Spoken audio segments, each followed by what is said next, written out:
ॐ नमो भगवते वासुदेवाय। ॐ नमो भगवते वासुदेवाय। ॐ नमो भगवते वासुदेवाय। यः स्वानुभावम् अखिलं श्रुतिसारमेकम् आध्यात्मदीपम् अतितीर्षितां तमोऽन्धम् संसारिणां करुणया पुराणगुह्यम् तं व्याससूनम् उपयामि गुरुं मुनीनाम्। नारायणं नमस्कृत्य नरं चैव नरोत्तमं देवीं सरस्वतीं व्यासं ततो जयमुदीरये। श्रवणतां स्वकथा कृष्ण पुण्यश्रवणकीर्तिनः हृदयन्तस्थो हि अभद्राणि विदुनोति श्रुहितसताम्। नष्टप्रायेषु अभद्रेषु नित्यं भागवत सेवया भगवती उत्तम श्लोके भक्तिर्भवति नैष्टिकी। श्रवणतः श्रद्धया नित्यं गृणतश्च स्वचेष्टितम् कालेन नातिदीर्घेण भगवान् विशते हृदि। कृष्णाय वासुदेवाय देवकी नंदनाय च नंदगोपकुमाराय गोविन्दाय नमो नमः। नमः पंकजनाभाय नमः पंकजमालिने नमः पंकजनेत्राय नमस्ते पंकजांग्रिये। जय श्री कृष्ण चैतन्य प्रभु नित्यानंद श्री अद्वैत गदाधर श्रीवासादि गौर भक्त वृंद। हरे कृष्णा कृष्णा कृष्णा हरे हरे हरे राम राम राम हरे हरे। हरे कृष्णा कृष्णा कृष्णा हरे हरे हरे राम राम राम हरे हरे। हरे कृष्णा कृष्णा कृष्णा हरे हरे हरे राम राम राम हरे हरे।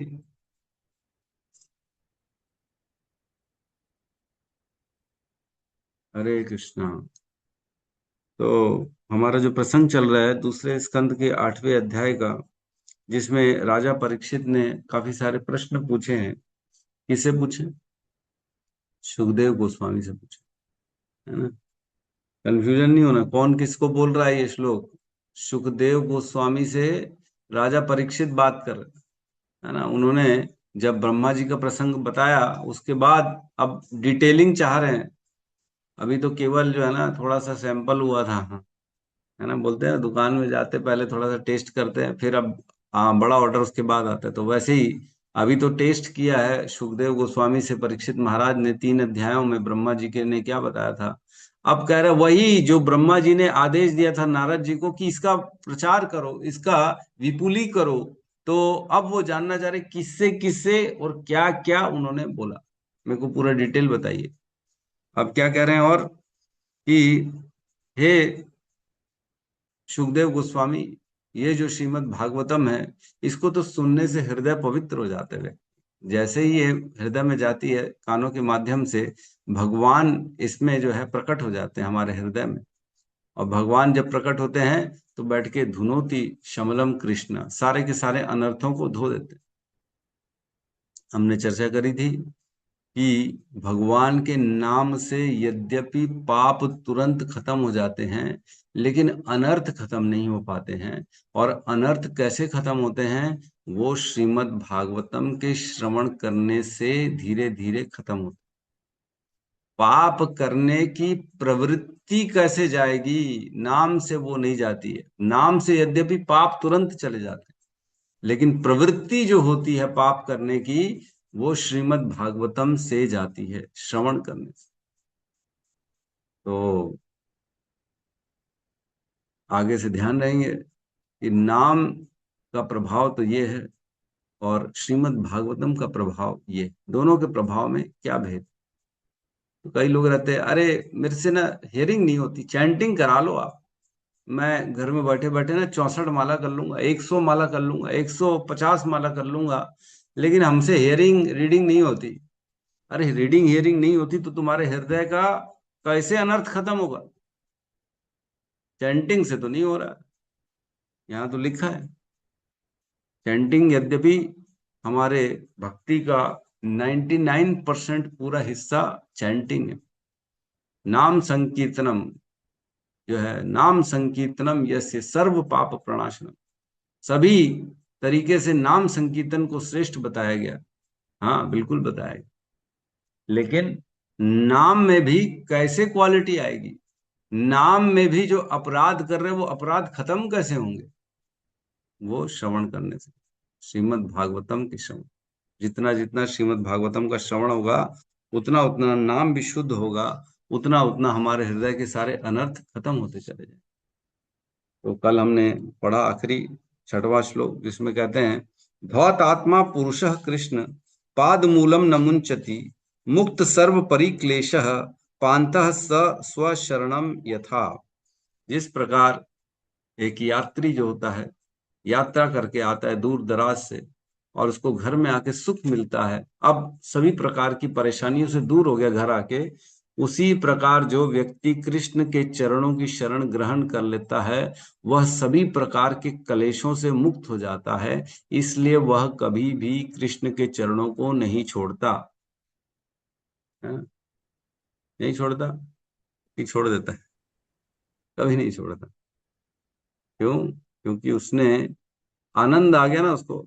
जैसे परेशानी होती है यात्रा की, परेशानी से दूर कैसे होते हैं, जब घर आ जाते हैं तब अब यात्रा की परेशानी नहीं, वहां की प्रॉब्लम, जो चिंता है, जो रहने की, खाने पीने की, घूमने की, काम की, जो भी चिंता है यात्रा में, वो सब खत्म हो जाती घर आने के बाद। वैसे ही अब भगवान के शरण में आने के बाद सब चिंता मुक्त हो जाते हैं। ठीक है, तो अब हम आज अगले श्लोक में प्रवेश करते हैं, है कि नहीं? श्लोक क्रमांक 7।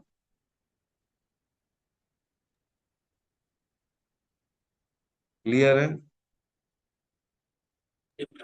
जी ठीक है जी। श्लोक क्रमांक 7, अध्याय 8, स्कंद 2, राजा परीक्षित द्वारा पूछे गए प्रश्न। हरे कृष्ण। यद धातुमतो ब्रह्मन् देह आरंभस्य धातुभिः यद्धातुमतो ब्रह्मन् देहरम्भोऽस्य धातुभिः यदृच्छया हेतुना वा भवन्तो जानते यथा। यदृच्छया हेतुना भवन्तो जानते यथा। यद्धातुमतो ब्रह्मन् देहोरारम्भोऽस्य धातुभिः यद्धातुमतो ब्रह्मन् देहारम्भोऽस्य धातुभिः यदेच्छया हेतुनवा वा भवन्तु जानते यथा। यदृच्छया हेतुना भावतो जानते यथा। यद्धातुमतो ब्राह्मण देहरम्भोऽस्य धातुभिः यद्धातुमतो ब्रह्मन् देहरम्भोऽस्य धातुभिः यद्देच्छया हेतुना भवन्तो जानते यथा। यद्यच्छया हेतुना वा भवन्तो जानते यथा। यद्धातुमतो ब्रह्मन् देहारम्भस्य धातुभिः यद्धातुमतो ब्रह्मन् देहारम्भोऽस्य धातुभिः यदृच्छया हेतुना वा भवन्तो जानते यथा। यदृच्छया हेतुना वा भवन्तो जानते यथा। भवन्तो जानते यथा। यद्धातुमतो ब्रह्मन् देहारम्भोऽस्य धातुभिः यद्धातुमतो ब्रह्मन् देहारम्भोऽस्य धातुभिः यदृच्छया हेतुना वा भवन्तो जानते यथा। यद्रेच्छया हेतुना वा भवन्तु जानते यथा। अनुवाद। हे विद्वान ब्राह्मण, दिव्य आत्मा भौतिक देह से पृथक है, तो फिर क्या उसे आत्मा को अकस्मात ही देह की प्राप्ति होती है या किसी कारणवश? आपको यह ज्ञात है, अतः कृपा करके मुझे समझाइए। ओम ज्ञानतिमिरन्धस्य ज्ञानांजन शलाकया चक्षुरुन्मीलितं येन तस्मै श्री गुरुवे नमः। श्री चैतन्य मनोभीष्टं स्थापितं येन भूतले स्वयं रूपः कदा मह्यं ददाति स्वपदान्तिकं। वन्देऽहं श्रीगुरु श्रीयुतपदकमलं श्रीगुरून् वैष्णवांश्च श्रीरूपं साग्रजातं सहगण रघुनाथान्वितं तं सजीवं साद्वैतं सावधूतं परिजन सहितं कृष्ण चैतन्य देवं श्री राधा कृष्ण पादान सहगण ललिता श्री विशाखान्वितांश्च। हे कृष्ण करुणा सिंधु दीन बंधु जगतपते गोपेश गोपिका कांता राधा कांत नमस्तुते।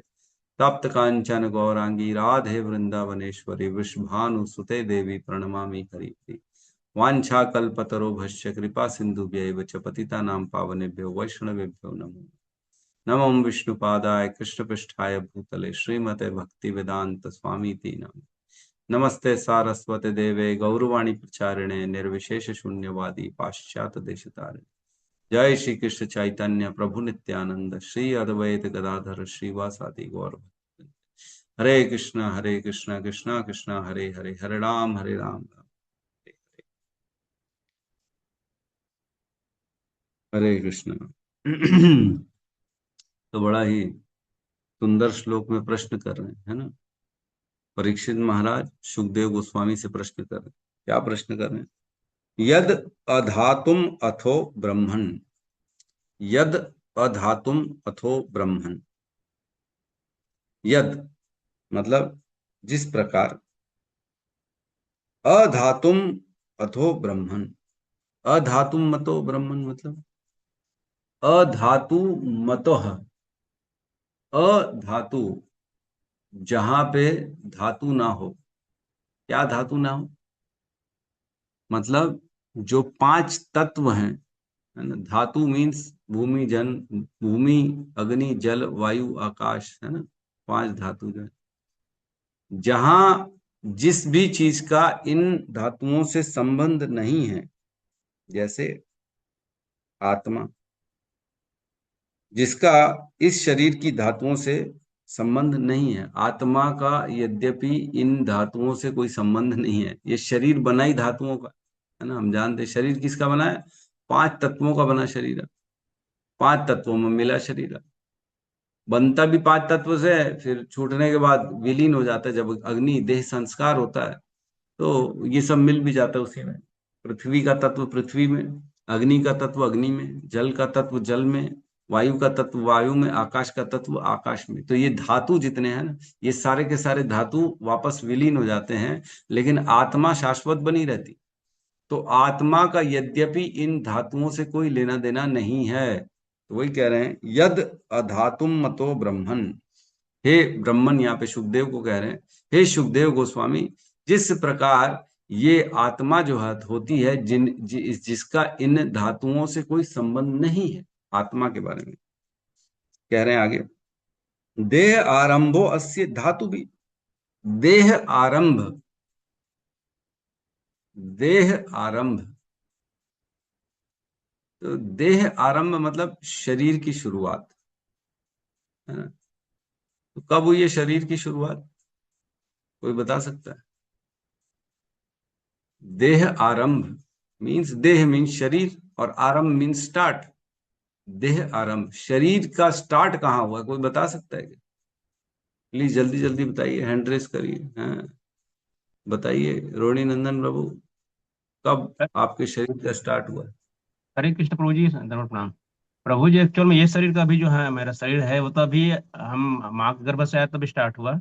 लेकिन हमारा हाँ शरीर तो मतलब जो है, जब हमने इच्छा करी होगी भगवान से, उस टाइम से हमारा शरीर मिलना शुरू हो गया होगा प्रभु जी। हाँ, तो है ना, ये शरीर तो माँ के गर्भ से जब आया तब शुरुआत हुई। और दिक्कत होती है। हाँ, यस श्री रघुनाथ दास जी, आप बताइए आपका मत क्या है?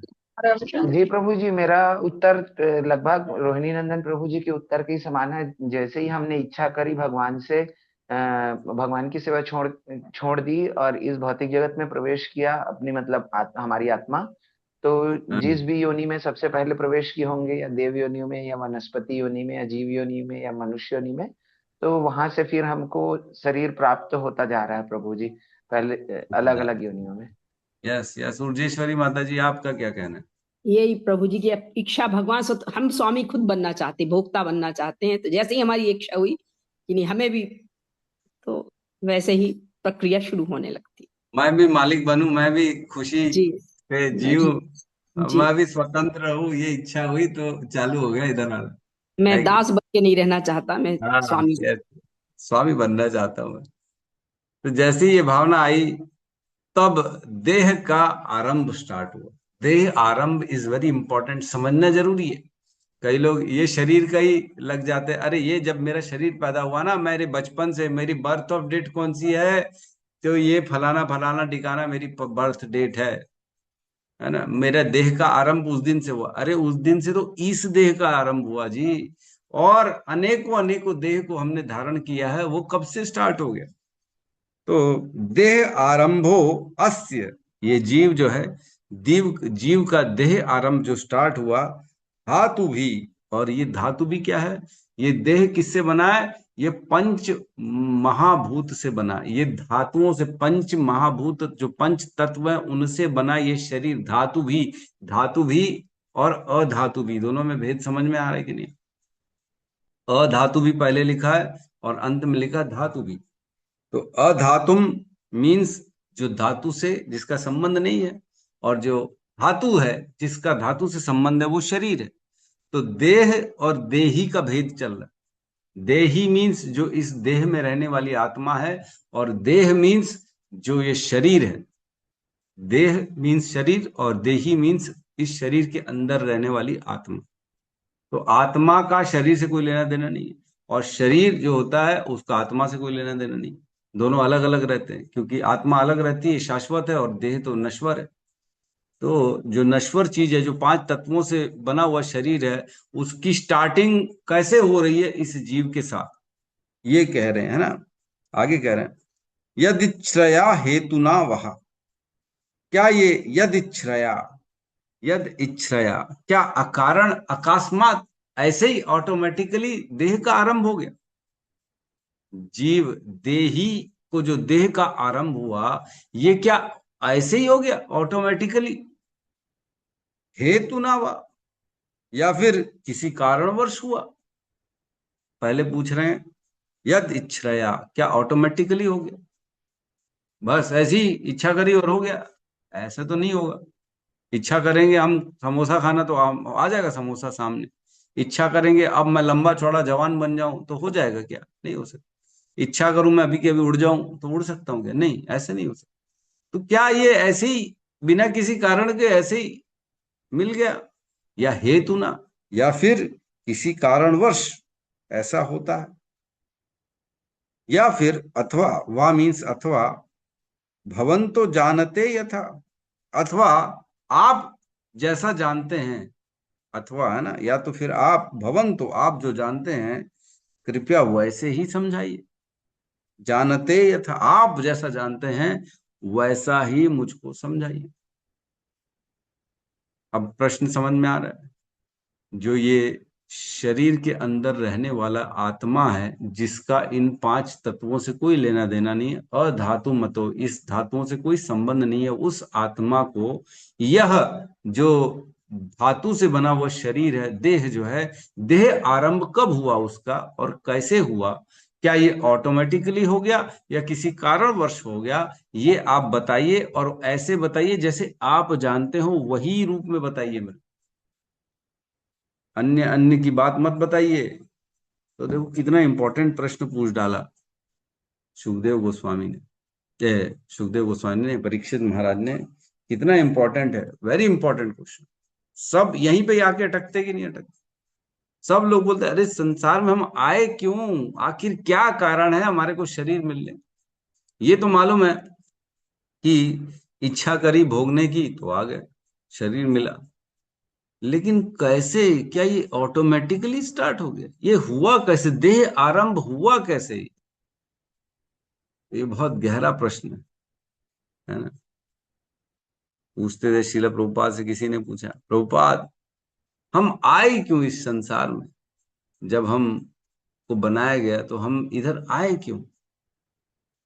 श्रील प्रभुपाद पूछते हैं, गड्ढे में गिरा हुआ व्यक्ति ये ज्यादा दिमाग नहीं लगाता कि मैं गड्ढे में आया कैसे, वह इस पे दिमाग लगाता है कि गड्ढे से निकलना कैसे है। तो हमारा भी उद्देश्य ये है कि हम ये शरीर में आए कैसे, इससे ज्यादा बेहतर है कि अब आ तो गए हैं, अब इधर से निकलना कैसे, ये प्रश्न होना चाहिए। लेकिन सुखदेव गोस्वामी, परीक्षित महाराज हमारे लिए प्रश्न कर रहे हैं सुखदेव गोस्वामी से कि ये प्रारंभ कैसे होता है, स्टार्ट कैसे होता है। तो ये आध्यात्मिक प्रश्न होते हैं, ये कोई उल जलूल जो है प्रश्न नहीं है कि प्रभु जो है नौकरी कैसे मिलेगी, प्रभु जो है सबसे बढ़िया जो है छोले भटूरे कहाँ मिलते प्रभु बता दीजिए। तो ये नहीं पूछा, है ना। प्रश्न ऐसा होना चाहिए जो वाकई में सुनने वालों के हितों के लिए, बोलने वाले के लिए भी हो। जब याद है प्रश्न पूछा था नारद जी ने ब्रह्मा जी से 5वें अध्याय में, तो ब्रह्मा जी ने कहा बहुत खूबसूरत प्रश्न पूछा है नारद, अब मैं भगवान की बारीकी से स्मरण करने के लिए विवश हो रहा हूं तुम्हारे प्रश्नों के कारण। बड़ी उत्तम प्रश्न तुमने पूछा है, तुम्हारा बहुत बहुत धन्यवाद। याद है कि नहीं? 5वें अध्याय में जब प्रश्न पूछा था तो मेरे ख्याल से 9वें श्लोक में बताया था ब्रह्मा जी ने, है ना। हाँ, 9th श्लोक में ही बताए, हे मेरे वत्स, तुमने मुझ सहित सब पर करुणा करके ही ये सारे प्रश्न पूछे हैं, क्योंकि इनसे मैं श्री भगवान के पराक्रम को बारीकी से देखने के लिए प्रेरित हुआ हूं। तो क्या किया तुमने? बड़ी करुणा करी है, मुझ पे करुणा करी और सब पे करुणा करी है, ऐसा प्रश्न पूछकर। तो क्या हम ऐसा प्रश्न पूछते हैं आपस में? कभी नहीं पूछते। हमने ग्रुप को खोल के रखा है सबके लिए, सब अपने अपना उसमें मैसेज डाल सकते हैं, लेकिन मैसेज में कोई डालता है आध्यात्मिक प्रश्न? कोई नहीं डालता। आज जो है ये श्लोक पढ़ा, इसमें ये प्रश्न निकल के आया, इस प्रकार का तो कोई प्रश्न डालता ही नहीं। लेकिन ऐसे ही प्रश्न करने चाहिए जिससे हमारे को भगवान का स्मरण, श्रीमद् भागवतम का स्मरण करने के लिए बारीकी से प्रेरणा मिले, ऐसा प्रश्न पूछना चाहिए। तो आज अधातुम और धातु भी, इनका तो भेद हमको पता पड़ गया। देह आरंभ, भौतिक शरीर की प्राप्ति, देह की जो है आरंभ कैसे स्टार्ट हुआ, कहाँ से इस चक्र का स्टार्ट हुआ बेसिकली, और क्यों हुआ, कैसे हुआ, कब हुआ, क्यों हुआ ये जानने की इच्छा रख, कब हुआ नहीं जानने की इच्छा रख रहे, ये सॉरी कब हुआ नहीं पूछे यहाँ पे, है ना। कब नहीं पूछ रहे, कैसे हुआ और क्यों हुआ ये जानना चाह। कब से तो कोई लेना देना ही नहीं, कभी भी स्टार्ट हुआ होगा, लेकिन उसका मूल जड़ का कारण क्या है ये बताओ, है ना। कब नहीं पूछ रहे हैं, कैसे और क्यों ये प्रश्न है, कब का प्रश्न नहीं है ना। तो कब यहां से बाहर, तो ऐसा प्रश्न पूछ क्यों रहे, जबकि हमने अभी 3 श्लोक पहले पूछा, देखा पढ़ा था, जो श्लोक क्रमांक 3 में उन्होंने बोला था सुखदेव गोस्वामी को कि मैं जो है आप कहते रहिए श्रीमद् भागवतम, मैं सुनते रहना चाहता हूं, क्योंकि मैं अपने मन को भगवान में स्थित करके अपने इस शरीर को त्यागना चाहता हूं। पढ़ा था हमने 3रे श्लोक में, याद है कि नहीं, कि भूल गए, है ना। कथस्य वह महाभाग यथा अहम अखिल आत्मनि कृष्णे निवेश्य निस्संगम मनस्त्यक्षे कलेवरम। ऐसा शरीर छोड़ूं कि मेरा मन भगवान में पूर्ण तरह स्थित हो और मैं तीनों गुणों के पार हो जाऊं, ये संसार की चीजों को दिमाग से बाहर करके पूर्ण रूपेण शुद्ध मन से भगवान में अपने मन को लगा के इस शरीर को त्यागूं। इसलिए मैं आपसे आग्रह कर रहा हूं कि आप श्रीमद् भागवतम कहते रहिए, ये बोला था उन्होंने। तो जब उनका उद्देश्य इस शरीर को छोड़ना है और भगवान में अपने मन को स्थापित करना है, तो फिर ये प्रश्न क्यों कर रहे? हैं? ये प्रश्न क्यों कर रहे हैं?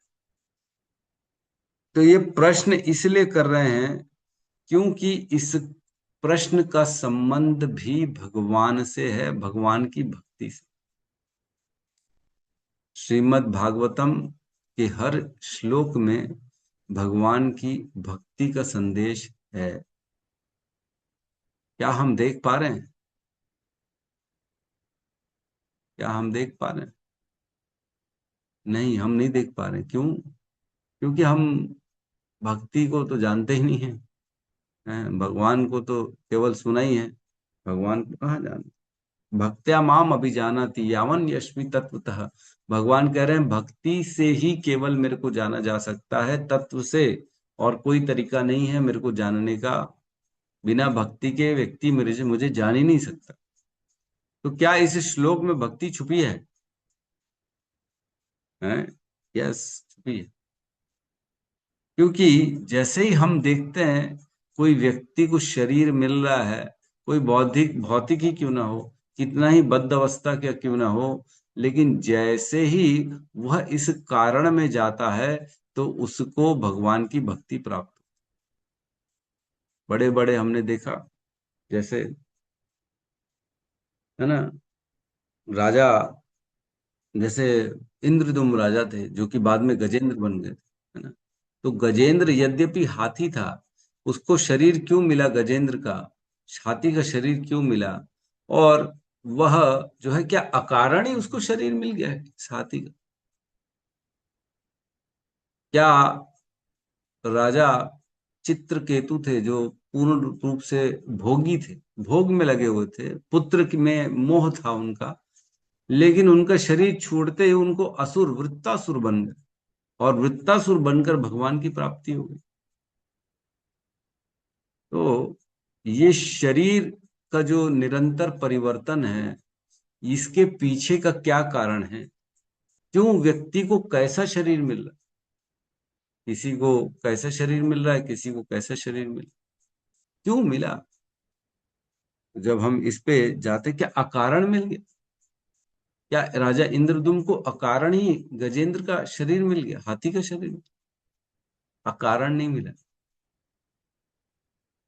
ये सब भगवान की कृपा है, भगवान की लीला है, जो उसको गजेंद्र का शरीर, हाथी का शरीर मिला, जिससे वो अब भगवान की प्राप्ति कर सकते, और हो गई भगवान की प्राप्ति।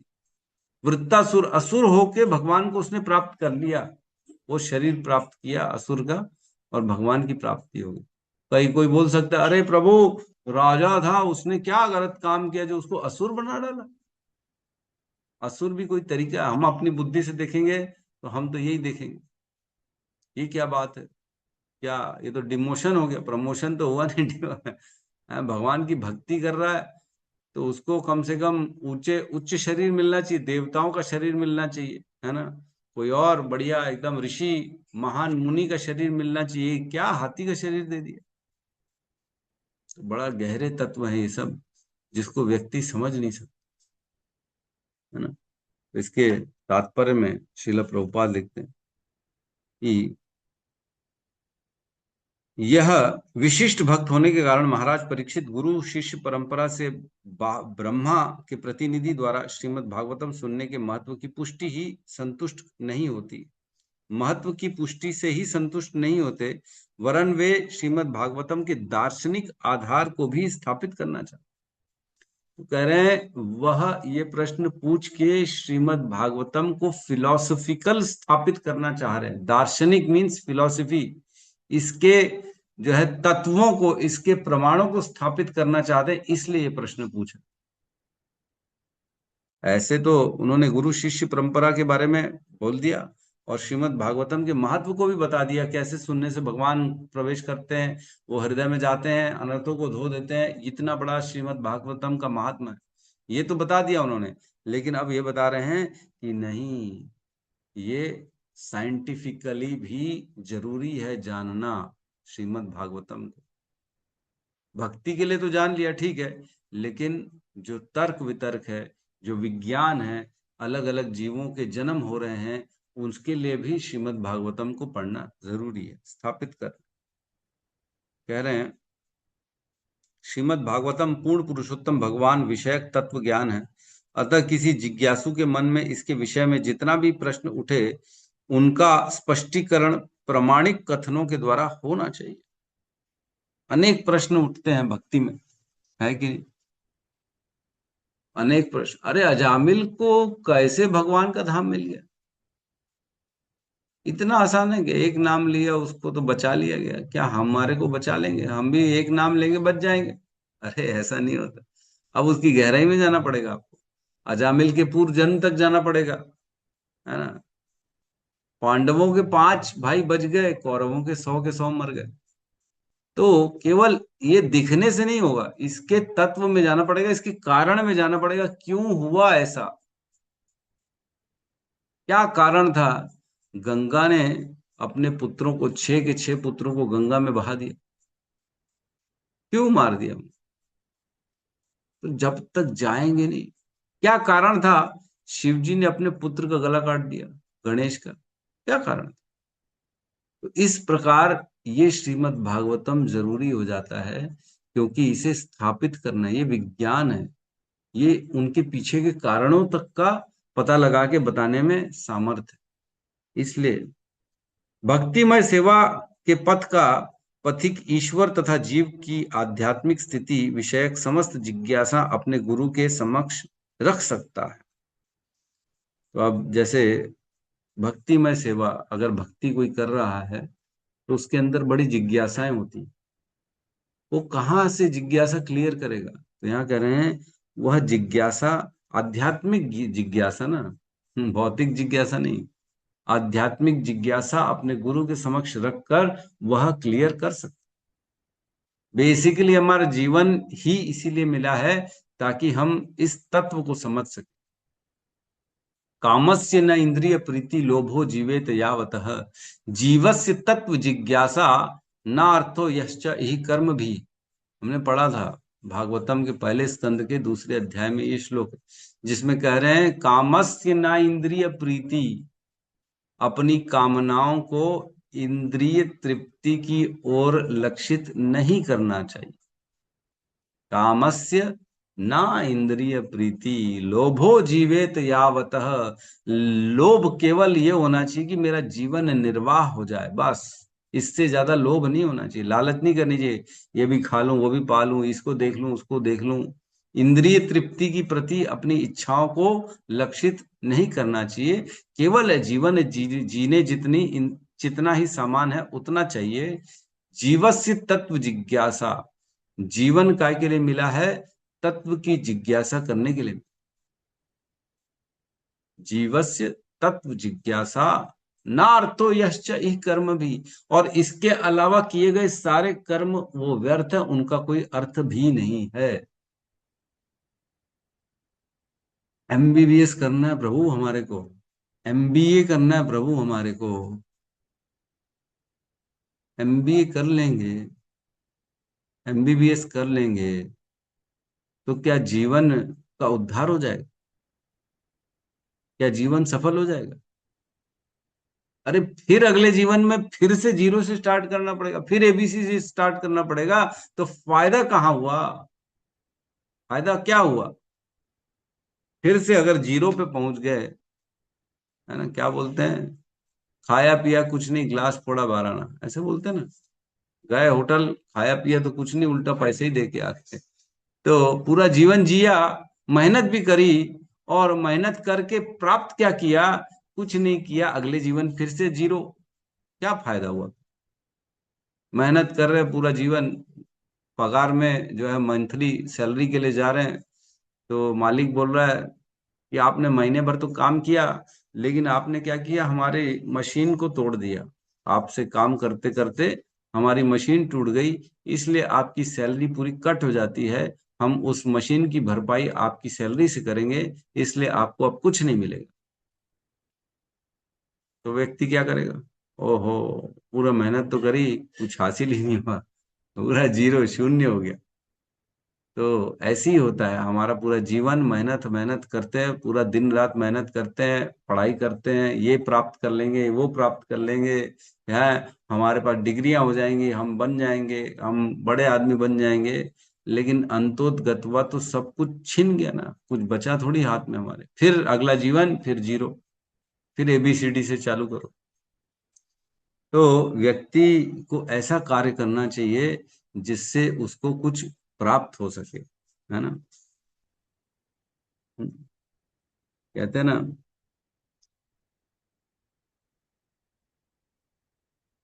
धर्म स्वनिष्ठितः पुंसम विश्वक्सेन कथासु यः न उत्पातयेत यतिर्त्यम श्रम एव ही केवलम। तो श्रम एव ही केवलम, केवल श्रम बच जाएगा अगर भगवान के प्रति हमने अपनी कार्य को नहीं लगाया। न उत्पात ये यतिरतिम, ऐसे सभी कार्यों में अगर भगवान के प्रति रति उत्पन्न न हो तो वो श्रम एव ही केवलम, केवल और केवल व्यर्थ का श्रम है। तो इसीलिए ये श्लोक पूछा जा रहा है परीक्षित महाराज द्वारा कि कैसे ये हो रहा है, कैसे इस चक्र से बाहर निकला जाए, कैसे ये क्यों हो रहा है, क्या कारण है। महाराज परीक्षित आत्म साक्षात्कार के पथ का तथा श्री भगवान की भक्ति में सेवा में अग्रसर होने वाले समस्त वर्गों के जीवों के लिए इस महत्वपूर्ण विषय के संबंध में जिज्ञासा व्यक्त कर रहे हैं। ये प्रश्न उन्होंने हमारे लिए पूछा है।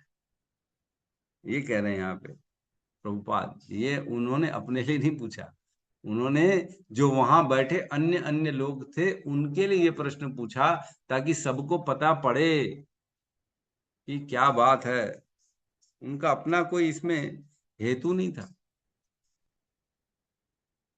मेरे को बड़ा आश्चर्य हुआ पता करके, मैं कुछ पढ़ रहा था तो उसमें पता पड़ा कि एक और ग्रंथ है श्रीमद् भागवतम। हम जानते हैं सुखदेव गोस्वामी ने परीक्षित महाराज को बताया, और हमको ये, हम जो जानते हैं यही हुआ, परीक्षित महाराज ने श्रीमद् भागवतम सुनी और उन्होंने इस शरीर को त्यागा और वो वैकुंठ चले गए। उनका शरीर वहीं पड़ा हुआ था, खाली शरीर था, जिसको आके तक्षक नाग ने जो है अग्नि से भस्म कर दिया और गंगा में फिर उनकी जो है शरीर मिल गया, है ना। इस प्रकार से हुआ था।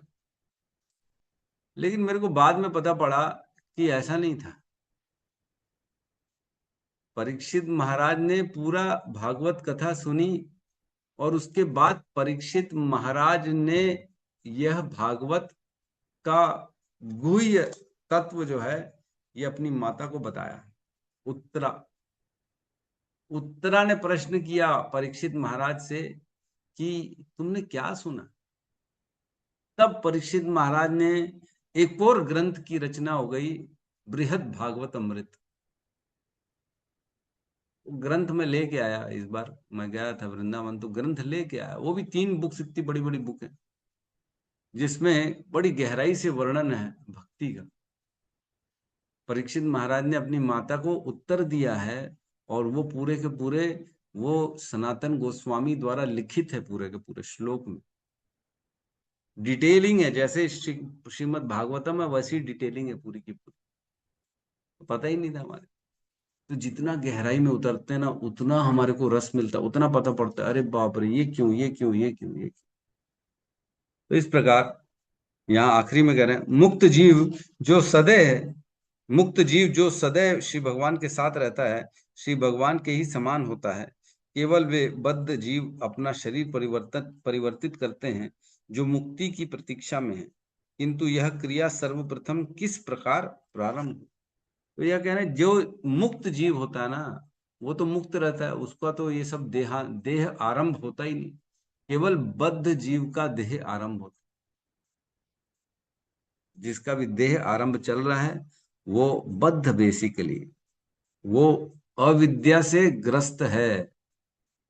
क्यों चल रहा है देह आरंभ? क्योंकि अविद्या चल रही है हमारे अंदर। जिस दिन स्वप्न से बाहर आ गए तो स्वप्न में क्या राजा, क्या घोड़ा, क्या लड़ाई, क्या फौज। कई बार होता है सपने में, बड़ा अच्छा सपना चल रहा होता है, कोई उठा दे तो हम उसको डांटते, अरे क्यों उठा दिया, इतना अच्छा सपना चल रहा था यार, क्यों हटा दिया, बड़ा आनंद आ रहा था। लेकिन क्या वो सच था? क्या सच तो नहीं था, वो केवल सपना था। लेकिन उसका अनुभव सच के समान था, लेकिन सच नहीं था। तो उसी प्रकार ये जीवन में जो हमारे पास आ रहा है जा रहा है वो सच नहीं है, वो स्वप्न समान। तो आखिरी में कह रहे हैं, ऐसी जिज्ञासा अनिवार्य है जिससे भक्ति मार्ग में होने वाले समस्त प्रकार के अपराधों का प्रतिरोध हो सके। क्यों ये प्रश्न पूछ रहे हैं? ताकि कोई गलती से अपराध ना हो जाए। क्या क्या व्यक्ति गलती कर सकता है ताकि उसको फिर से देहांतरण में फंसना पड़ जाए? तो भक्ति, एक्चुअल में भक्ति अपराधों के कारण ही अपना फल नहीं देती। साधन तो सब कर रहे हैं, 16 माला सब कर रहे हैं, भगवान के मंदिर भी जा रहे हैं, प्रसाद भी पा रहे हैं, लेकिन अपराधों के कारण भक्ति का रिजल्ट ही नहीं आ रहा। हर व्यक्ति अपराध किए जा रहा है, उसको पता ही नहीं अपराध कैसे और क्यों हो रहा है। तो वो ऐसे ही जानकारी प्राप्त करने के लिए ही व्यक्ति गुरु के पास जाता है। छोटी छोटी बात होती है कि नहीं है? सपोज करो, भोग लगाया, तुलसी पत्र लगा के उसको फ्रिज में रख दिया, अगले दिन फिर से उसको चूल्हे में डाल दिया, गर्म करके खाएंगे, तुलसी पत्र भी जल रही है उसमें, तो अपराध हो रहा है कि नहीं हो रहा है? भोग तो लगाया, फिर तुलसी पत्र उड़ गई नीचे जमीन में पंखे से, दिख ही नहीं रही है, अब लोगों के पैर के नीचे आ रही है तुलसी पत्र, तो अपराध हो रहा है कि नहीं हो रहा है? पता ही नहीं पड़ रहा है। व्यक्ति गलती से अपराध करे जा रहे, इसीलिए तो रिजल्ट नहीं आ रहा। फिर वो, अरे प्रभु हमारे को तो रिजल्ट नहीं आ रहा, हम तो इतने टाइम से 16 माला कर। अरे तुम 16 माला कर रहे हो, लेकिन कहाँ अपराध है वो तो देखो, पूछो तो सही, कैसे करना है यही नहीं मालूम है। भगवान को स्नान करा रहे हैं और वो लिए टूथब्रश, उससे घसे जा रहे हैं भगवान को, गोरा बनाना, चमकाना है भगवान भगवान के विग्रह को लिए सरफ में ऐसा डाले, एकदम ऐसा रगड़ रहे जोर जोर से, जोर। तो ये अपराध बन रहा है, पता ही नहीं व्यक्ति को कि मैं अपराध कर रहा हूं। तो ऐसे वो भक्ति का रिजल्ट ही नहीं आएगा। आप क्या कर रहे हो, गलती कर रहे हो। तो ये बताने वाला कौन है? ये गुरुदेव है। गुरुदेव बताते हैं ऐसा नहीं करना, है ना। द्वादशी के दिन तुलसी पत्र तोड़ रहे हैं, अपराध बनते जा रहे हैं, अपराध बनते जा रहे हैं, है कि नहीं। वही झूठे हाथ खा रहे हैं, उसी से मंदिर जाके आरती कर ले रहे, अपराध बन रहा है। कैसे? भगवान के विग्रह के सामने हा हा हु करके हंसे जा रहे जोर जोर से, हैं, अपराध बन रहा, पता ही नहीं पड़ रहा। तो ये सब छोटे छोटे अपराध हैं। ये सब अपराधों के कारण व्यक्ति की भक्ति का रिजल्ट ही नहीं आता। साधन कर रहा है, 16 माला कर रहा है, नियम फॉलो कर रहा है, लेकिन रिजल्ट नहीं आ रहा। ऐसे अपराधों से दूर जाने के लिए गुरु के पास जाके जिज्ञासा तो करनी पड़ेगी ना। वही जिज्ञासा कर रहे हैं यहाँ पे जो है परीक्षित महाराज। महाराज परीक्षित की तरह भक्ति में स्थित होते हुए भी भक्त को आत्म सिद्ध गुरु से इसके विषय में जिज्ञासा करनी चाहिए। दूसरे शब्दों में गुरु को भी अत्यंत सक्षम और पारंगत होना चाहिए, जिससे वह भक्तों की इन समस्त जिज्ञासाओं को शमित कर सके। अतः जो प्रमाणिक शास्त्रों में दक्ष ना हो और इन संगत जिज्ञासाओं का उत्तर देने में सामर्थ्य ना हो, उसे भौतिक लाभ के लिए गुरु बनने का स्वांग नहीं करना चाहिए। जिसे शास्त्र मालूम नहीं है, जिसे जानकारी नहीं है, उसको गुरु बनने की कोई आवश्यकता नहीं है। कई लोग होते हैं कि ठीक है ना यार, मेरे को गुरु बोलेंगे, बढ़िया मेरी उपाधि मिल रही है तो जो है मैं गुरु बन जाता हूँ, है ना। है ना। क्या कहते हैं, बड़ा सुंदर एक श्लोक है शोक न हरे, हरे हरे हरे शिष्य धन हरे, शोक न हरे, से गुरु घोर नरक में पड़े। क्या है? हरे शिष्य धन हरे, शोक न हरे, से गुरु घोर नरक में पड़े। तो जो गुरु होता है, अगर शिष्य का शोक का हरण नहीं कर रहा, वो केवल धन का हरण कर रहा है, तो वो घोर नरक में जाता है। बहवः गुरुवो संति शिष्य वित्ताप हारक, सदगुरु दुर्लभम देही शिष्य संताप हारक। शिव जी कह रहे हैं पार्वती को कि बहुत सारे गुरु हैं जो संसार में हैं, शिष्यों का पैसा ले रहे हैं, लेकिन सदगुरु दुर्लभम देही, और ऐसा सदगुरु बड़ा दुर्लभ है जो शिष्य के संताप को हरण कर। ऐसे गुरु को कभी भी त्याजना नहीं चाहिए, उसकी शरण में रहना चाहिए।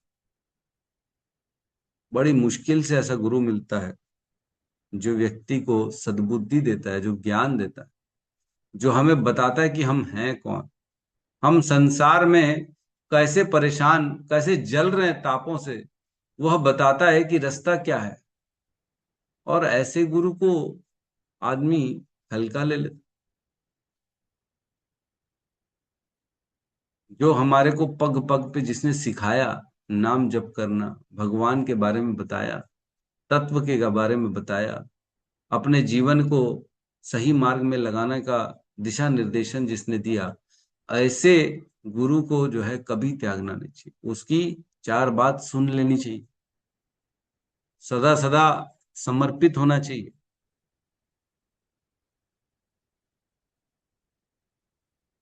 वह रहेगा तभी भगवान की प्राप्ति हो पाएगी। वही तो सीधा करेगा हमारे को, वही तो डांटेगा गलत में, वही तो बताएगा अपराध कहाँ चल रहे हैं। कई बार लोग सोचते हैं अरे हमने तो भगवत गीता पढ़ ली, अब हमारे को जरूरत नहीं है गाइडेंस की, अब हमारे को किसी के मार्गदर्शन की जरूरत है, अब हम तो सब जानते हैं जी। अरे जब सब जानते तो राजा भरत जो है वो फंस गए हिरण के चक्कर में। गुरु का जो है उन्होंने किया नहीं, चर्चा करी नहीं। सोचो, घर बार छोड़ा जिस व्यक्ति ने, पूरा राज्य छोड़ दिया 50 साल की उम्र में, जंगलों में जाके भक्ति करी, नाम जप किया, उसकी आसक्ति हो गई हिरण से। अगला जीवन हिरण का मिला। जिस व्यक्ति ने भक्ति करी है उसको भी पशु का जीवन मिल रहा है। घर छोड़ के आए जंगलों में तो भक्ति करी ना, नाम जप किया कि नहीं किया, सारे नियमों को फॉलो किया कि नहीं किया। और ऐसा भी नहीं कि एक दो महीना, अनेक अनेक वर्षों तक भक्ति करी, अनेक अनेक वर्षों तक नाम जप किया, सुबह से रात तक नाम जप किया, लेकिन फिर भी पशु की योनि मिल गई अगली। तो हम कितनी माला कर रहे हैं, हम कितना सच में भगवान की प्राप्ति की इच्छा कर रहे हैं। इतने शुद्ध भक्त, इतने शुद्ध जो साधना कर रहा है, उसको तक जो है पशु की योनि मिल जा रही है, तो हमारा क्या होगा। हमको मिलेगी मनुष्य योनि मिलेगी। अपना चिंतन खुद कर सकते कि मैं कितना शुद्ध हूं, मेरे अंदर कितनी इच्छाएं हैं। एक इच्छा रहने मात्र से पशु की योनि आ गई राजा भरत के अंदर, तो हमारे अंदर तो लिस्ट बनी हुई है कि नहीं? पूरी की पूरी लंबी लिस्ट है। बैठेंगे ना एक दिन, एकांत में बैठिएगा और एक कॉपी पेन लेके बैठिएगा कि क्या क्या इच्छाएं हैं मेरी, लिखिएगा, एक एक इच्छा करके लिस्ट बनाइए। सबसे विनती है, सब लिस्ट बनाओ अपनी अपनी, क्या इच्छा है मेरी। देखिएगा कितनी लिस्ट हो रही है ना। कल बताइएगा, इच्छा मत बताइएगा कि लिस्ट कितनी लंबी है मेरी। प्रभु 15 इच्छाएं निकली मेरी, प्रभु 25 इच्छाएं मिली, प्रभु मेरी 100 इच्छाएं निकली। ऐसे करके लिस्ट बनाएंगे ना तो लंबी होती चली जाएगी, ऐसी लंबी लिस्ट निकलेगी। एक इच्छा के कारण राजा भरत को पशु योनि हिरण में जाना पड़ गया, तो हमारी 15-25 इच्छाओं के कारण हमारे को कितनी योनि में जाना पड़ेगा, आप खुद अनुमान लगा लेना, है ना। इच्छाओं की लिस्ट बनाना, लेकिन तब पता पड़ेगा कि वाकई में कि हमारे अंदर कितनी इच्छा बनी हुई। तो जो शिष्य का उद्धार करने में असमर्थ हो उसका गुरु बनना अवैध है। श्रील प्रभुपाद कह रहे हैं अवैध है। जिसको शिष्य का उद्धार करना नहीं आता वो कभी भी गुरु नहीं बनना चाहिए उसको। तो ये अपने आप में बहुत बड़ा जो है उत्तर जिम्मेदारी है गुरु बनना। तो व्यक्ति बड़ा सोच समझ के गुरु बने। आज की डेट में हर व्यक्ति गुरु है हर किसी के पास ज्ञान है। ठीक है, खैर हम इस पे ज्यादा चर्चा नहीं करते हैं। किसी का प्रश्न है तो हम यहाँ पे ले सकते हैं।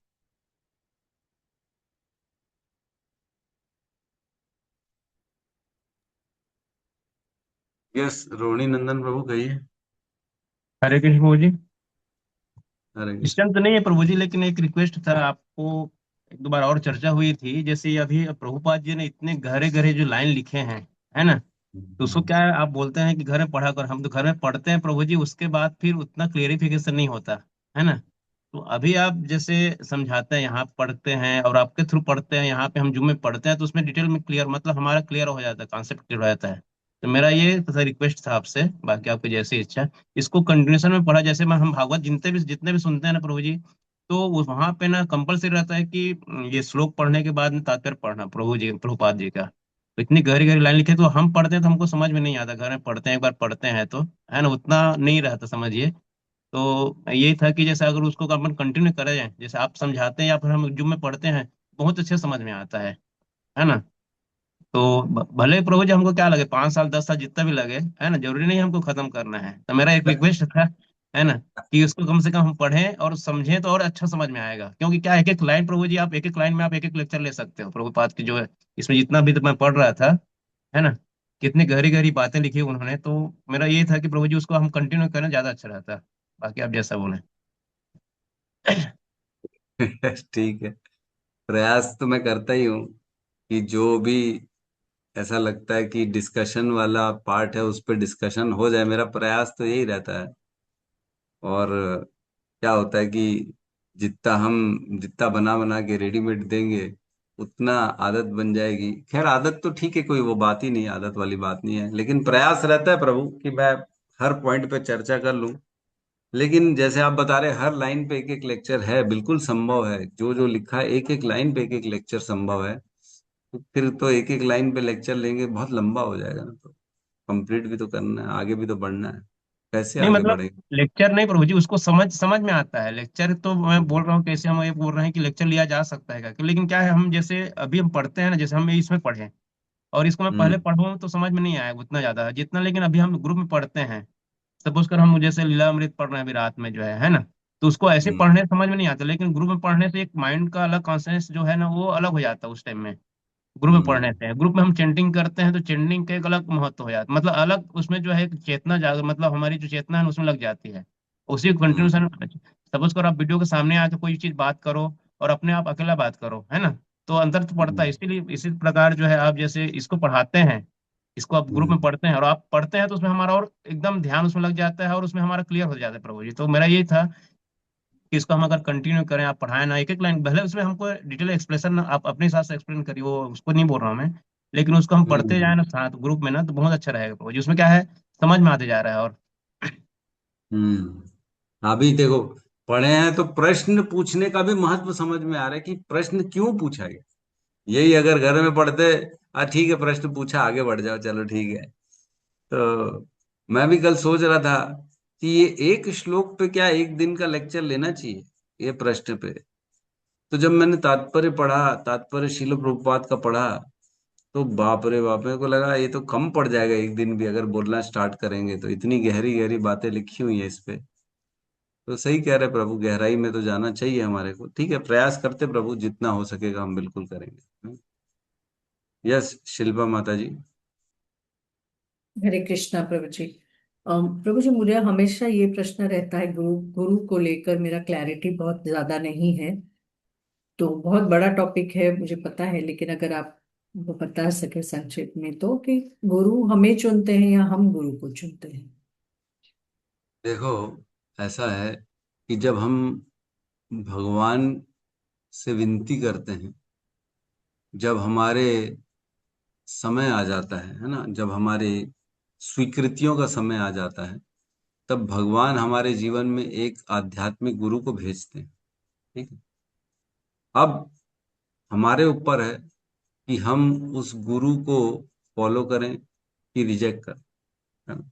कई बार होता है कि आध्यात्मिक गुरु तो आ जाता है, लेकिन व्यक्ति उसकी वैल्यू नहीं कर पाता, छोड़ देता है, भोगों में लगा रहता है, कुसंगति के कारण, अज्ञान के कारण। तो वो जो इंडिपेंडेंस होती है ना, स्वतंत्रता, 5% जो भगवान ने हमको स्वतंत्रता दी है, उसका हम दुरुपयोग करके ऐसे गुरु को रिजेक्ट कर देते हैं और ऐसे गुरु के प्रति निष्ठा नहीं रखते हैं, और ऐसे गुरु के प्रति हम कई बार जो है इजी ले लेते हैं, चीप ले लेते हैं, है ना, बड़ा उनकी सेवा नहीं कर पाते हैं, छोड़ देते हैं। अरे ऐसी तो है, कई बार हो जाता है, अरे मेरे से छोटे हैं, इनको क्या मालूम है। तो ये देखो, ये सबका अलग अलग जीवन, आध्यात्मिक जीवन चल रहा है। कोई 50% में है, कोई 75% में है, कोई 10% में है। हो सकता है 10% में जो है उसकी उम्र ज्यादा हो, और जो 60% में उसकी उम्र कम हो। तो उम्र से आध्यात्मिक ज्ञान का कोई लेना देना नहीं है। व्यक्ति को समर्पित हो जाना चाहिए ऐसे गुरु के प्रति, जो हमें कम से कम जीवन में परिवर्तन सिखा रहा है, जो बता रहा है कि मैं जी क्यों रहा हूं, जो बता रहा है कि मैं इस दुख भरे संसार में परेशान हूं, जिसने हमें ये समझा दिया, जिसकी बातों से हम इस पे मानने शुरू कर रहे। मतलब गुरु वो है जो हमें ये समझा दे कि मेरे भक्ति करने से मेरा समय नष्ट नहीं हो रहा, है ना। जिसकी बातों में इतना सामर्थ्य है, उसकी बात, मतलब ये जो संबंध है, ये ऐसा नहीं कि हर एक के प्रति हो जाता है। बोलने वाले तो बहुत बैठे हैं, लेकिन किसी किसी एक की बात हृदय तक पहुंचती है। क्यों पहुंचती है? बोल तो सब रहे हैं, बहुत लोग बोल रहे हैं एक ही बात, लेकिन एक व्यक्ति की बात हृदय में पहुंचती है। क्यों पहुंचती है? क्योंकि यह पूर्व जन्मों की हमारा जो बंधन था, या जो हमारे से अधूरी छूटी भक्ति थी, उसके लिए कोई विशेष आता है, वो जब प्रवचन देता है तब हमें समझ में आता है, हाँ इसकी बात समझ में आ रही। अर्थात पूर्व जन्मों से हमारा उनके साथ संबंध चला आ रहा है। तो गुरुदेव अपने प्रतिनिधि को भेजते हैं और हमारे को इस संसार, इसी कीचड़ भरे संसार से निकालने के लिए उनका प्रवचन देते हैं। उन प्रवचनों से हमारे को अपनी वृत्तियों को छोड़कर भक्ति करनी। तो ऐसे गुरुदेव के प्रति निष्ठा रखनी चाहिए, पूर्ण समर्पण समर्पण रखना चाहिए। शरणागति और समर्पण, हमने उस पर भी चर्चा करी थी। तो शरणागति करने से, उनकी बातें फॉलो करने से, उनके प्रति हमारी जो सेवाएं हैं वो करने से, उनके प्रति प्रश्न पूछने से धीरे धीरे धीरे धीरे हम जो है बाहर निकल सकते। तो ऐसे गुरु को फॉलो करना चाहिए। सबको नहीं फॉलो करना चाहिए। कई लोग होते हैं जो सबको फॉलो करते, सब गुरु हमारे, तो सब नहीं हो सकते, किसी के गुरु नहीं, वो निष्ठा है ही नहीं बेसिकली, है ना। सब कोई कैसे कर सकता है? सबको कैसे कोई मान सकता है? सबको कैसे कोई फॉलो कर सकता है? अगर बोले जो है मोहल्ले वाले सबको, बच्चा बोले सब मेरी माता है, तो सब माता हो सकती है? नहीं होगी। माता तो एक होगी। शिक्षा भले सब दे सकते हैं, लेकिन माता तो एक ही होगी। उसी प्रकार गुरु निष्ठा एक ही होती है, सब पे नहीं होती। सबसे सुन सकते हैं लेकिन फॉलो, जैसे हमने बताया था, एक जबाला का पुत्र था सत्यवान, सत्यकाम। सत्यकाम गौतम ऋषि के पास जाता है। गौतम ऋषि उसको स्वीकार कर लेते हैं, है ना। पहले गौतम ऋषि पूछते हैं कि तुम्हारा गोत्र क्या है। तो सत्यकाम जबाला के पास जाता है, बोलता है हमारा गोत्र क्या है। तो सत्यकाम को बोलती है जबाला, मेरे को नहीं मालूम तुम्हारा पिता कौन है, क्योंकि मैं तो दासी थी, बहुत जगह गई थी, पता नहीं तुम किसके पुत्र हो। तो एज इट इज वो आके बता देता है गौतम को कि मेरे को मेरी माता ऐसे ऐसे बता रही। तो गुरु बुद्धदेव बोलते हैं कि तुम पक्का किसी ब्राह्मण के पुत्र हो, क्योंकि तुमने सत्य बोला।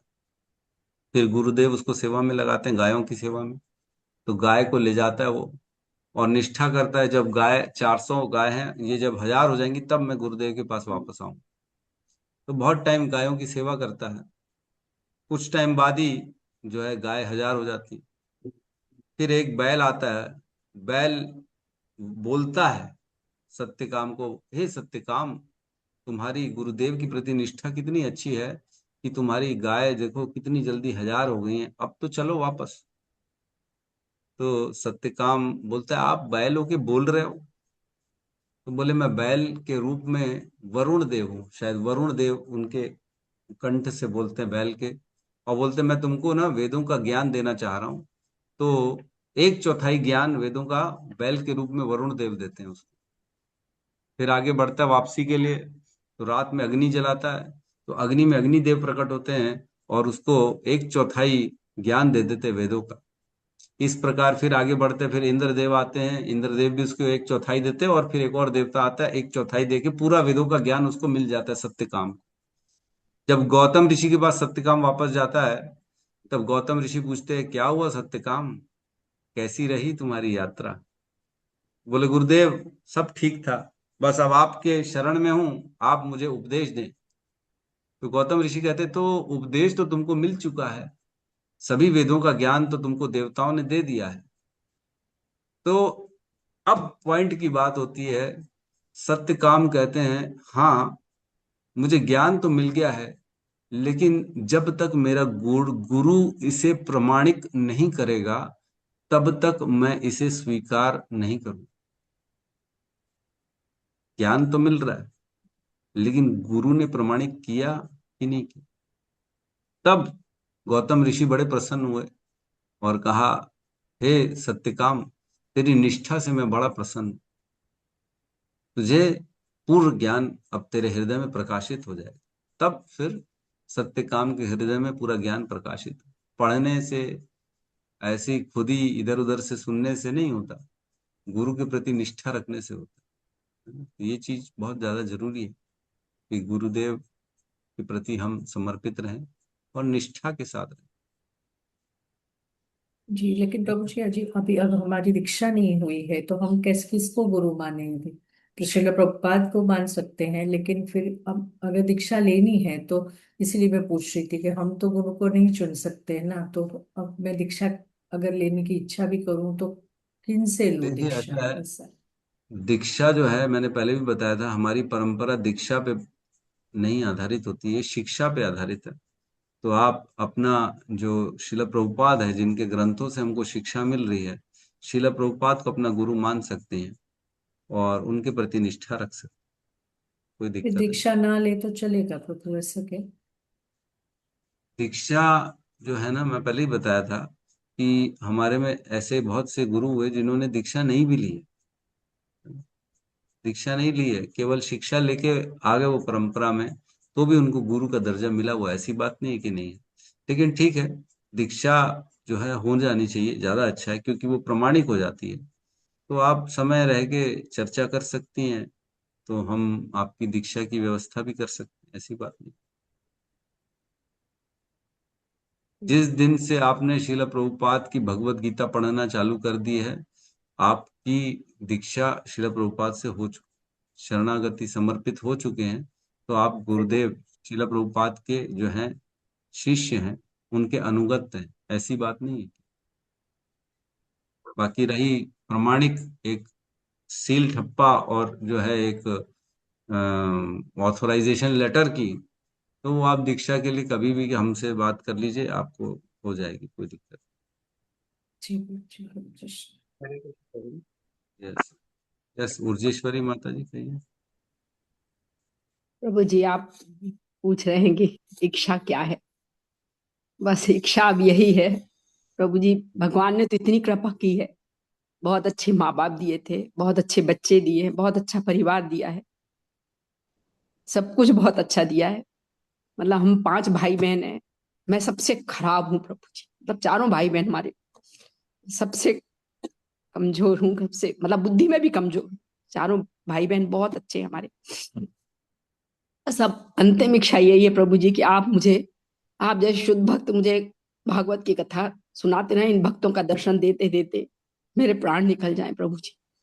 और आप मेरी एप्लीकेशन फॉरवर्ड करके शील प्रभुपाद तक, मेरे दीक्षा गुरु, आप शिक्षा गुरु, दीक्षा गुरु, गुरु महाराज को पकड़ा के शील प्रभुपाद के द्वारा मुझे भगवान के चरणों में फेंक देना, बस प्रभु जी मेरी यही इच्छा है। और मेरे से अपराध नहीं हो, बस प्रभु जी मेरे से अपराध नहीं हो। कोशिश तो करती हूँ, ऐसा नहीं है कि नहीं होते, और आपकी कथा सुनते सुनते मेरे प्राण निकल जाएं। ये कैसे होगा प्रभु जी की, मतलब कि मुझे भक्तों का संग और आपका। आप जुड़े रहिए माता जी, क्यों आप इतना सोच रही हैं, आप तो बहुत अच्छा कर रही हैं। नहीं प्रभु आपकी जी, जो है हृदय शुद्ध है, आप बड़ी पवित्र आत्मा है माता जी। नहीं आपका निश्चित तौर से काफी जो है भगवान की आपके ऊपर कृपा बनी हुई है। और आप जिस हिसाब से सुनती हैं अटेंटिवली, जिस हिसाब से आपकी शरणागति आप देखिए ना, कितने कम समय में आप तो बहुत बात जुड़ी हैं, जबकि काफी लोग मेरे से बहुत पहले से जुड़े हैं, लेकिन जो आपकी शरणागति का लेवल है वो कहाँ दूसरों के लेवल के बराबर है। इतना शरणागति कर दी आपने, दूसरों के तो 2-2 4-4 साल हो जाते हैं, उनको अभी भी जो है कंफ्यूजन ही रहता है। उनको अभी तक यही समझ में नहीं आ रहा कि जीवन में करना क्या, फॉलो किसको करना है। नहीं तो प्रभु ऐसा जी, कहीं ना आप कहीं ये आप भगवान की ये कृपा आप है। ये प्रेम, भक्त के प्रेम किससे बोल रहे हैं? बाकी मुझे मालूम मैं क्या हूँ, मैं नहीं हूँ इतनी शुद्ध प्रभु जी, मैं नहीं। हम्म। तो आप हमको मानती तो हमारी बात भी मानिए, हम जानते हैं। मान रहे हैं प्रभु जी, आपकी बात मान रहे हैं। निश्चित तौर से आपके द्वारा ही मैं शुद्ध हो जाऊं बस। मेरे द्वारा नहीं, श्रीमद् भागवतम के द्वारा। मैं तो एक नहीं, आपको भेजा निमित्त तो है प्रभु निमित्त जी, हम लोगों हाँ, के लिए निमित्त भेजा तो है, मात्र आपको हैं। भेजा तो है प्रभु जी। हम मैं ये निमित्त बहुत हैं। बड़ी कृपा है, बहुत बड़ी प्रभु की कृपा है, कृष्ण की कृपा है जो आप हम लोगों के जीवन में आए। तो श्रील प्रभुपाद की कृपा है, गुरु परंपरा की कृपा है ना, चैतन्य महाप्रभु की कृपा है जो ये सारा कुछ संभव हो पा रहा है। निश्चित आप तौर से आप निश्चित रहिए माता जी, आपका तो भगवान खड़े हैं आपके लिए, निश्चित। आप पहुंचा देंगे ना प्रभु जी, क्योंकि हम आना नहीं प्रभु जी इस मतलब गड्ढे में क्यों आ गए ये नहीं मालूम, पर गड्ढे से बाहर निकलना आपने कहा ना, गड्ढे में आ गए ये तो कभी नहीं सोचा, पर निकलने की तो जरूर तलब लगी है कि यही तो गुरु परंपरा है ना। आज शरणागति करेंगे तो मेरा जिम्मेदारी मेरे गुरुदेव लेंगे, आपकी जिम्मेदारी आपके गुरुदेव लेंगे। यही तो गुरु परंपरा है। आज जब तक हम शरणागति नहीं करेंगे, उनका प्रेम नहीं होगा, तो वो कैसे ले जाएंगे? वो निष्ठा देखेंगे नहीं। जब व्यक्ति उनको लगेगा कि अरे इसके तो 4-5-10 लोगों के प्रति निर्भर है ये, तो फिर कैसे वो ले जाएंगे? वो बोले ठीक है, इसको कोई और ले जाएगा, कोई बात नहीं। जो मेरे प्रति पूर्ण समर्पित है, मेरे को तो उसको लेके जाना जरूरी है ना। हर गुरुदेव ऐसे ही सोचता है। जो जिस गुरुदेव को मालूम है कि ये पूर्ण रूप से मेरे प्रति समर्पित है, इसका और कोई है ही नहीं, आश्रय नहीं है, मेरे भरोसे है ये, वो गुरुदेव अपने शिष्य को लेके जाए। अब इतनी बुद्धि तो सब में ही है कि कौन कितने प्रति, किसके प्रति कितना परसेंटेज जो है वो समर्पित, उसको लेके जाए, निश्चिंत तौर से लेके। बस प्रभु ऐसे ही। यस नीलम माता जी कहिए। हरे कृष्णा प्रभु जी, दंडवत प्रणाम प्रभु जी। हम्म, हरे कहिए कृष्णा। माता। आवाज आ रही है मेरी? हाँ एकदम क्लियर है माता जी, एकदम साफ। प्रणाम प्रभु जी। प्रभु जी, मैं ये पूछ रही थी कि जैसे आप अभी बता रहे थे कि जो परीक्षित महाराज थे उन्होंने 7 दिन की भागवतम सुनी, उसके बाद फिर उन्होंने अपनी माता उत्तरा को भी ज्ञान दिया। 7 दिन उनको लग गए भागवतम सुनने में। फिर 7 दिन में तो उनकी मृत्यु भी होनी थी। फिर 7 दिन के बाद उन्होंने अपनी माता को कब सुनाया होगा, और फिर इतनी बड़े भागवतम को उन्होंने कितने दिन में सुना दिया, मतलब कितने समय में सुनाया कि उसके उस पे इतने डिटेल में एक बुक भी लिख दी गई। तो ये इतना बड़ा कैसे क्या बहुत दिमाग वाले सब होते थे, नहीं तुरंत सब समझ जाते थे हम दिमाग लोगों चकरा गया था। है कि नहीं? यही होता है बुद्धि में, दिमाग में घुसता का है हमारे को। हम तो बद्ध अवस्था से कंपेयर कैसे करते, इस संसार से कंपेयर करते। अब बताओ, 45 मिनट में अर्जुन ने पूरी भगवत गीता समझ ली, 45 मिनट में मात्र। है, हमको लगता है इतनी बड़ी भगवत गीता कैसे समझिए, हमको समझ में नहीं आ रही कैसे समझे। तो देखो ऐसा है कि ये हमारी बुद्धि की बात नहीं चल रही है, ये हम अपनी बुद्धि अपनी स्थिति से कंपेयर करते हैं, क्योंकि हम यही देखते हैं इतनी बड़ी भागवतम, इतनी बड़ी भागवतम कैसे उनको समय मिल गया। लेकिन लिखा है सनातन गोस्वामी ने लिखा है ना, मैंने नहीं लिखा है, उन्होंने लिखा है बृहद भागवत अमृत। ये वाली बुक फिर कितनी है? ये हमारी तो 18 है, उनकी कितनी है? वो तो छोटी है, छोटी है, 3 बुक है उसमें, तीन 3 है। बुक। हम्म, 3 बुक है। उसमें 2-3 प्रसंग एक्चुअल में, वो प्रसंग का जो गहरा शोध होता है ना, जैसे एक श्लोक है, एक श्लोक पे हम कितनी देर बोल रहे हैं, एक दिन बोल रहे हैं, 1 घंटा 1.5 घंटा बोल रहे हैं। तो 1 घंटा थोड़ी बोला होगा सुखदेव गोस्वामी ने एक श्लोक, वो तो एक श्लोक बोला होगा मुश्किल से 30 सेकंड में और आगे बढ़ गए होंगे। अब हम उस पे विश्लेषण करे जा रहे, उसको निचोड़े जा रहे हैं, उसका पूरा शोध करके एक एक उसके शब्द को बाहर निकाल रहे हैं, एक एक वर्ड की मीनिंग निकाल रहे हैं, और उसकी एक मीनिंग के भी अनेक असर निकाल रहे हैं। तो ये कैसे होता है? ये हमारे गुरु आचार्यों ने जो टीका लिखी उसके माध्यम से हम ये कर पाते। तो ऐसे ही जो है, परीक्षित महाराज ने अपनी माता को कुछ श्लोक बोल दिए बस, और उसी में हो गए। और उस पे अब शोध पे शोध करे जा रहे, उस पे गहराई पे जाए जा रहे। तो वो ग्रंथ बन गया। बहुत सुंदर ग्रंथ, बहुत अच्छा। किसी दिन पढ़ाएंगे हम आपको। मैं तो सोचा हूँ अभी, मेरी माता जी की कृपा से भागवत कथा है नवंबर में। उस नवंबर में मैं उस बृहद भागवत अमृत के प्रसंगों को जरूर लूंगा, क्योंकि ये बड़ी गहरे तत्व हैं, और ये तो मालूम ही नहीं है, और बड़े इंपॉर्टेंट हैं, बड़े अच्छे हैं, बड़े आनंद देने वाले, जिसमें गोप कुमार भगवान के धाम पहुंच जाते, उसका पूरा वर्णन है। एक एक धाम ऊपर जाते, कैसे जाते हो, क्या देखते हो, वो कैसे जाते हो, सब बहुत अच्छा प्रसंग है। तो उसको मैं एक दिन की वहां पे कथा में एक दिन में रखूंगा जरूर। तो आप सुनेंगे ना, तो उसमें पूरी कथा आप सुन सकते हैं। धन्यवाद प्रभु जी, बहुत बहुत धन्यवाद। हरे कृष्णा। धन्यवाद। यस, सावित्री माता जी। हरे कृष्ण प्रभु जी, दंडवत प्रणाम। हाँ, प्रभु जी, मेरे जेठ जी एक्सपायर हो गए, तो मुझे क्या करना चाहिए? पूजा पाठ तो नहीं करना चाहिए ना? आपके जेठ जी एक्सपायर हो गए? हाँ। हम्म। और हम लोग में प्रभु महाराज की शरण ग्रहण की, तब से अपने आप प्रभु जी धीरे धीरे इच्छाएं तो कम होने लगी है, क्योंकि पूरा दिन भक्ति में ही लगा रहना पड़ता है। जैसे कल प्रभु जी मैं गया था एक मार्केट में अपने काम के लिए, थोड़ा समय मिला, मैं चतुश्लोकी भागवत प्रशांत मुकुंद दास जी का सुनने लगा। तो रेखा है कि 33 34 35 उसको नोट किया, फिर आके पढ़ा। जबकि अभी आप तो पढ़ाएंगे आगे के स्कंदों में, तो थोड़ा पढ़ने लगा। तो इस तरीके से प्रभु जी जैसा धीरे धीरे खुद भी पढ़ने से कोई चीज सुनना है तो उसको कॉन्सेप्ट को क्लियर करने के लिए तो उसको हाईलाइटर लगा के और धीरे धीरे पढ़ा जाता है। तो प्रभु जी धीरे धीरे वैसे इच्छाएं कम होने लगी काफी, जब से भागवतम की शरण लिया गया है। और प्रभु जी जैसे मान लीजिए अभी मैं एक रिलेशन में गया तो उन्होंने कहा कि पांडवों ने सबको मार डाला, इतने हत्याएं कर दी, तो सब नरकगामी हो गए। तो कल प्रशांत मुकुंद प्रभु जी ने उसका भी थोड़ा उसी में वर्णन किया था कि पहले स्कंद के 15वें अध्याय में पांडवों को मोक्ष की प्राप्ति हो गई, सशरीर चले गए, तो मैंने उसको भी पढ़ा। तो इससे प्रभु जी से प्रचार में भी पंढरपुर गया था, तो मैंने एक गत्ता भागवतम लाके दिव्यलोचन प्रभु को दिया वहां से। वहां प्रभु जी स्पॉन्सर्ड वाला था, तो सस्ता मिल गया, पुणे से ले आए। और प्रभु जी लगभग 40 श्रीमद् भगवत गीता मैं अपने ट्रेन में लाद के किसी तरीके से लाया, कुछ वहां अरे सस्ती मिल गई थी।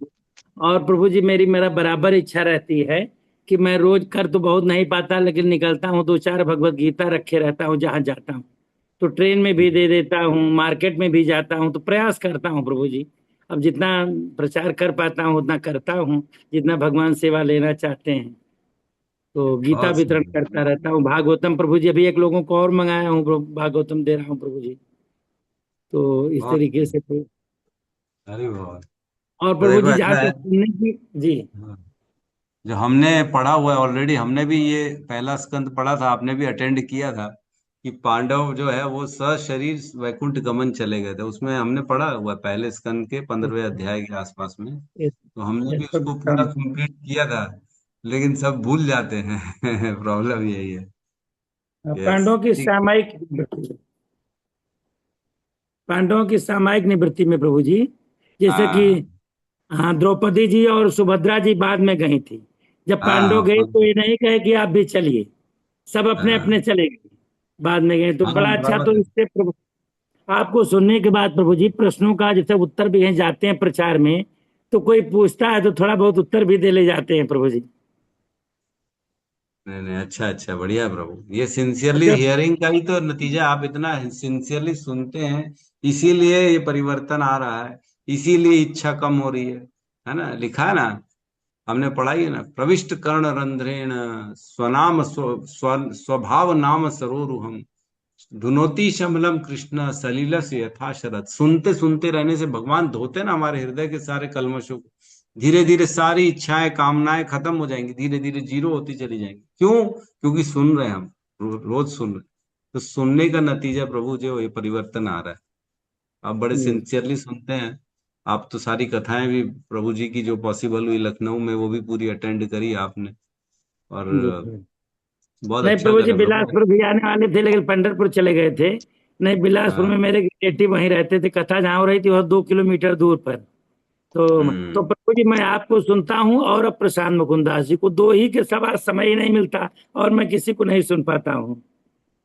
और प्रभु और जी, जैसे जरूरी आप नहीं प्रभु। अयोध्या में आए थे तो महाराज के साथ जब बोटिंग कर रहे थे तो हम्म। महाराज महाराज मेरे मुंह से निकल गया कि मेरा महाराज घर यहीं पर है आगे। तो उन्होंने कहा चुप रहो, ये नहीं है तुम्हारा घर, गोलोक वृंदावन है, वहां घर है, इसको दिमाग निकालो। अरे वाह, अरे वाह। तो प्रभु जी, गुरु का सानिध्य मिल गया, बहुत अच्छा हो जाता। अब गुरु पूजा में प्रभु जी, व्यास पूजा में रायपुर आ रहे हैं हम लोग।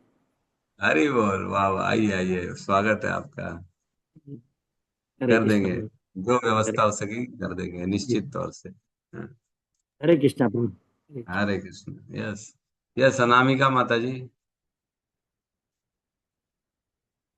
हरे कृष्णा प्रभु जी, दंडवत प्रणाम। हाँ। प्रभु जी, मेरे दो क्वेश्चन थे। मतलब फर्स्ट क्वेश्चन था कि जपमाला में 108 बीट सी क्यों रहती है। हम्म। और और सेकंड था, मतलब ऐसे बहुत लोग रहते हैं जो शो ऑफ के लिए भक्ति करते हैं, तिलक लगाते हैं, क्या ये ऐसा करना सही होता है। हाँ, देखो, 108 जो है तो ना वो दिव्य फिगर होता है, वो ऑर्डिनरी फिगर नहीं है, दिव्य फिगर है। 108 कई बार हमने देखा है गुरुओं के प्रति भी लगाया जाता है।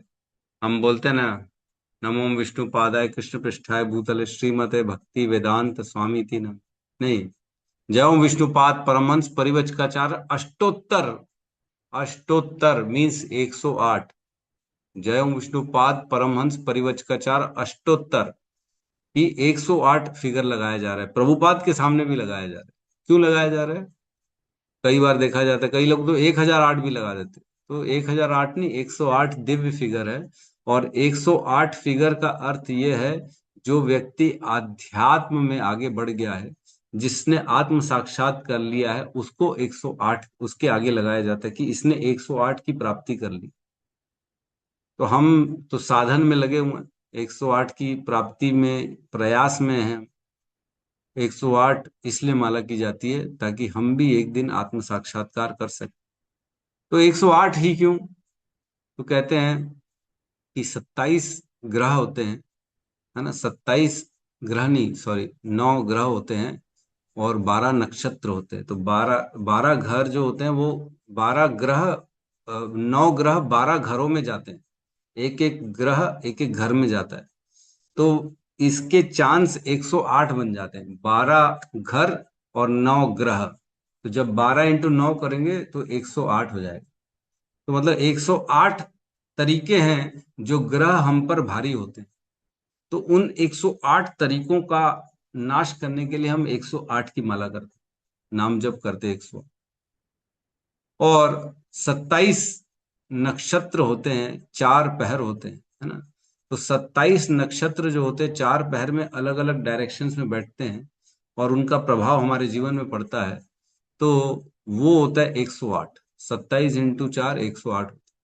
तो उसका भी प्रभाव शून्य करने के लिए 108 माला की जाती है। तो इस प्रकार हम जीवन में 108 माला करते हैं और इसलिए डिवाइन फिगर है 108। ठीक है। और रही बात दूसरा, आपने प्रश्न पूछा कि कई लोग दिखावे के लिए कंठी माला जप करते, क्या ये ठीक है कि नहीं? तो देखो, ठीक है।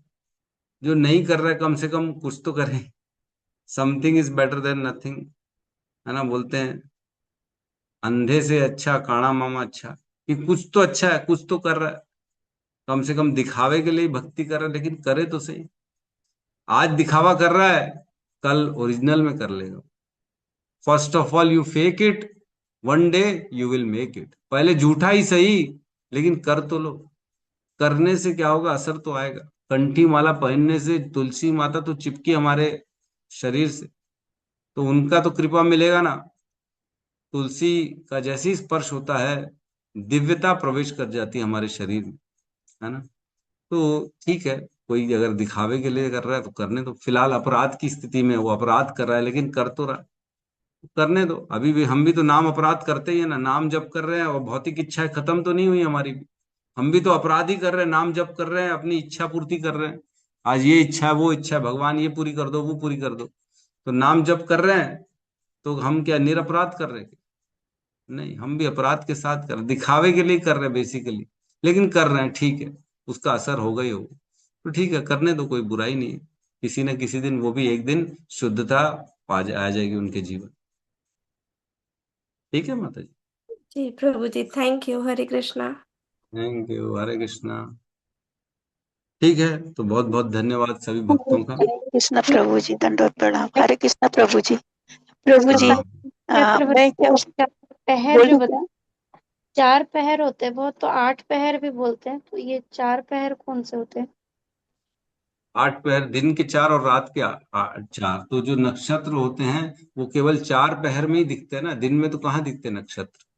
अच्छा, रात वाले जो 4 नक्षत्र है उसको बोला गया है। ठीक है, मतलब पहर जो 4 रात वाली पहर है। यस, यस,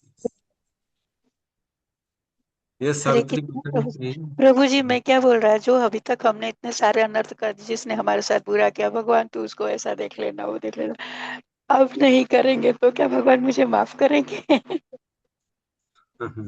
अभी कोई हाँ, मेरे तो साथ में, होगा। अब सब कुछ ले लिया और जलील करेगा बार बार, तो भगवान तू उसे देखना, तो जैसा मेरे साथ क्या वो करना, वो सब कर चुके हैं, उसका क्या होएगा? देखिए, ऐसा है कि जीवन में तो बहुत सी चीजें हमने अनर्थ किए हैं, पाप किए हैं, लेकिन भगवान सदा वेट करते हैं कि एक दिन ये मेरी तरफ आएगा।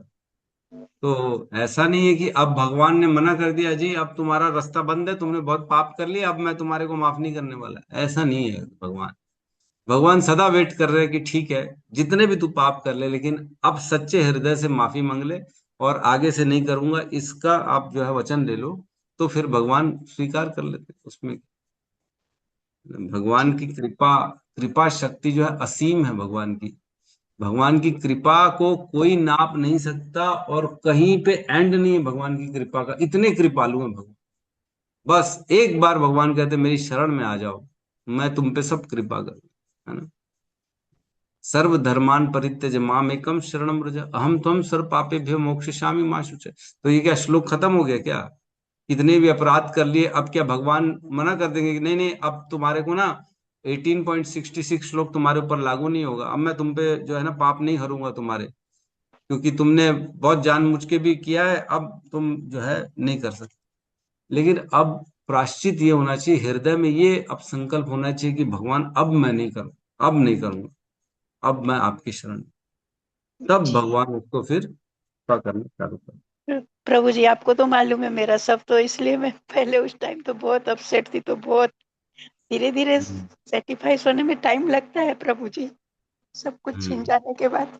तो मैंने किया वो, लेकिन अभी भूल गई। हम्म। ठीक है, कोई बात नहीं, हर दिन नया सवेरा होता है ना, रोज नया सवेरा होता है, हर दिन नया हमें चांस मिलता है। भगवान पूरा दिन देते कि ठीक है, क्या पता आज तुम अच्छे काम करोगे। तो ऐसा तो नहीं है कि दिन अभी खत्म हो गया जीवन से, भगवान ने दिया ना दिन, दोबारा करने के लिए दिया, दोबारा मिटाने के लिए दिया ना, रबर दिया ना इरेज करने के लिए। तो आज क्यों ना इरेज कर लें हम, कल को दिन ही ना बचे जीवन से, उससे पहले इरेज कर दे जो भी हमने किया है, भगवान के प्रति शरणागति करके, भगवान का नाम जप करके, तो बच सकते हैं। लेकिन एक बार अगर खत्म हो गया जीवन इरेज करने के पहले, तो फिर कुछ नहीं कर सकते।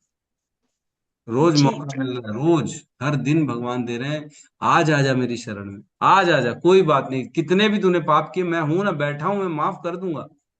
माँ क्या बच्चे को माफ नहीं करेगी क्या? कितनी भी गलती करके बच्चा आएगा, माँ के पास अगर पैर पकड़ के बैठ जाएगा कि माँ मुझे माफ कर दे, तो माँ माफ कर देगी, चल ठीक है कोई बात नहीं। वैसे ही भगवान माफ कर। बहुत बहुत धन्यवाद प्रभु जी, आपका बहुत बहुत। हरे कृष्ण। ठीक है, तो हम यहाँ पे क्लास को विराम देते हैं, सब मिलके हरे कृष्ण महामंत्र का उच्चारण कर।